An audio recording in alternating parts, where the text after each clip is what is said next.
ಸಾಕ್ಷಿ ಕನ್ನಡ. ಭ್ರಷ್ಟರಿಗೆ ನಮ್ಮ ಸುದ್ದಿಯೇ ಸಾಕ್ಷಿ. ಗೌರಿಬಿದನೂರು ತಾಂತ್ರಿಕ ದೋಷದಿಂದ ಸರ್ಕಾರಿ ಬಸ್ಗೆ ಬೆಂಕಿ, ಪ್ರಯಾಣಿಕರು ಪಾರು. ಗೌರಿಬಿದನೂರು ತಾಲೂಕಿನ ಗೊಲ್ಲಹಳ್ಳಿ ಬಳಿ ಸುಮಾರು 3 ಗಂಟೆ ವೇಳೆಗೆ ಚಲಿಸುತ್ತಿದ್ದ ಸರ್ಕಾರಿ ಬಸ್ಗೆ ಆಕಸ್ಮಿಕವಾಗಿ ಬೆಂಕಿ ಹೊತ್ತಿಕೊಂಡು ಸಂಪೂರ್ಣ ಸುಟ್ಟು ಹೋದ ಘಟನೆ ನಡೆದಿದೆ. ಬಸ್ನಲ್ಲಿದ್ದ ಸುಮಾರು 30 ರಿಂದ 40 ಮಂದಿ ಪ್ರಯಾಣಿಕರು ಅದೃಷ್ಟವಶಾತ್ ಪ್ರಾಣಾಪಾಯದಿಂದ ಪಾರಾಗಿದ್ದಾರೆ. ಗೌರಿಬಿದನೂರಿನಿಂದ ಹೊರಟಿದ್ದ ಬಸ್ನಲ್ಲಿ ಎಂಜಿನ್ ಭಾಗದಿಂದ ಮೊದಲು ಹೊಗೆ ಕಾಣಿಸಿಕೊಂಡಿದೆ.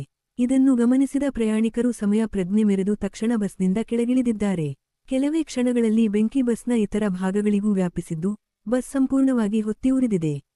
ಸ್ವಾತಂತ್ರ್ಯ ದಿನಾಚರಣೆ ಕಾರ್ಯಕ್ರಮದಲ್ಲಿ ಭಾಗವಹಿಸಿ ವಾಪಸ್ ಬರುತ್ತಿದ್ದ ಸುಮಾರು 30 ವಿದ್ಯಾರ್ಥಿಗಳು ಸೇರಿದಂತೆ ಗೊಲ್ಲಹಳ್ಳಿ, ಜಗರೆಡ್ಡಹಳ್ಳಿ, ಮರಿಪಡುಗು ಹಾಗೂ ಜಿಲಾಗುಂಟೆ ಗ್ರಾಮಗಳ ಸಾರ್ವಜನಿಕರು ಬಸ್ನಲ್ಲಿ ಪ್ರಯಾಣಿಸುತ್ತಿದ್ದರು ಎನ್ನಲಾಗಿದೆ. ಬೆಂಕಿ ಕಾಣಿಸಿಕೊಂಡ ತಕ್ಷಣ ಸ್ಥಳೀಯರು ಬೆಂಕಿ ನಂದಿಸಲು ಪ್ರಯತ್ನಿಸಿದ್ದಾರೆ. ಬಸ್ನ ಸೀಟುಗಳಿಗೆ ಅಳವಡಿಸಿದ್ದ ಸ್ಪಂಜ್ ಹಾಗೂ ಇತರ ಸುಡುವ ವಸ್ತುಗಳಿಂದಾಗಿ ಬೆಂಕಿ ಕ್ಷಣಾರ್ಧದಲ್ಲಿ ವ್ಯಾಪಿಸಿದೆ. ಪರಿಣಾಮ ಬಸ್ ಸಂಪೂರ್ಣ ಸುಟ್ಟು ಭಸ್ಮವಾಗಿದೆ. ಅಗ್ನಿಶಾಮಕ ದಳಕ್ಕೆ ಮಾಹಿತಿ ನೀಡಲಾಗಿದ್ದು, ಸುಮಾರು 1.5 ಗಂಟೆಯ ಬಳಿಕ ಅಗ್ನಿಶಾಮಕ ವಾಹನ ಸ್ಥಳಕ್ಕೆ ಆಗಮಿಸಿತು. ಘಟನೆಯಿಂದ ಯಾವುದೇ ಪ್ರಾಣಹಾನಿ ಸಂಭವಿಸಿಲ್ಲ ಎಂದು